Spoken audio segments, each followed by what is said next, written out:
वो लोग तुमसे ये काम क्यों करवाएंगे? साहब मैं आपको क्या ही बताऊं।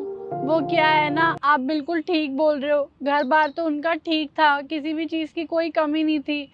लेकिन ना आज मेरे को ये सब काम ना उन्हीं की वजह से करना पड़ रहा है, क्योंकि मैं ना अब उन लोगों के साथ नहीं रहती। वो क्या है ना, जब से मेरा पति शहीद हुआ है ना, उसके बाद जो मेरे बड़े भाई साहब थे और जो मेरी सास थी ना, मुझे बहुत ताने देती थी। रोज़-रोज़ ना मुझे नई-नई बातें सुनाती थी और बोलती थी कि तेरी वजह से ही ना हमारा बेटा हमसे दूर हुआ है और वो तेरी वजह से ही शहीद हुआ है, तू ही मनहूस है। उन्होंने मुझे बोला कि तू चली जा हमारे घर से बाहर, क्योंकि अगर तू इस घर में रहेगी तो और पता नहीं किसको खा जाएगी। साहब इसलिए ना मेरे को अपना पेट पालने के लिए और अपनी बच्ची को पालने के लिए ना ये सब काम करना पड़ रहा है। ये तो बहुत गलत किया तुम्हारी सास ने और तुम्हारे पति के भाई ने।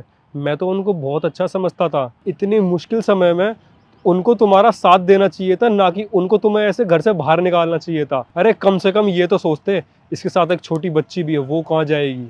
लेकिन उन लोगों ने इतना भी नहीं सोचा और उन लोगों ने तुम्हारे साथ इतना गलत कर दिया। तुम एक बार पुलिस स्टेशन तो जाती, उनकी कंप्लेंट करके आती। साहब सोचा तो मैंने भी यही था कि वो किस हक से मेरे को इस घर से बाहर निकाल रहे हैं, और जबकि मैंने तो कुछ किया भी नहीं था। मैंने यही सोचा था कि मैं ना उनकी पुलिस कंप्लेंट करा देती हूँ।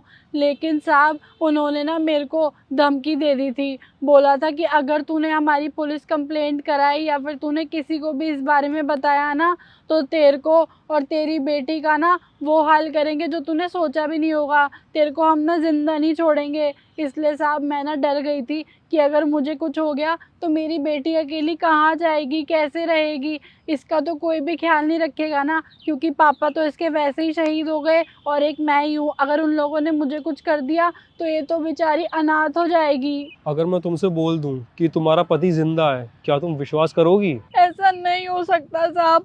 मेरे पति वापस कैसे आ जाएंगे, कैसे जिंदा हो सकते हैं वो। हो सकता है अदिति, जब उसके मम्मी और भाई उसके शहीद होने की झूठी अफवाह फैला सकते हैं, तो वो जिंदा भी हो सकता है।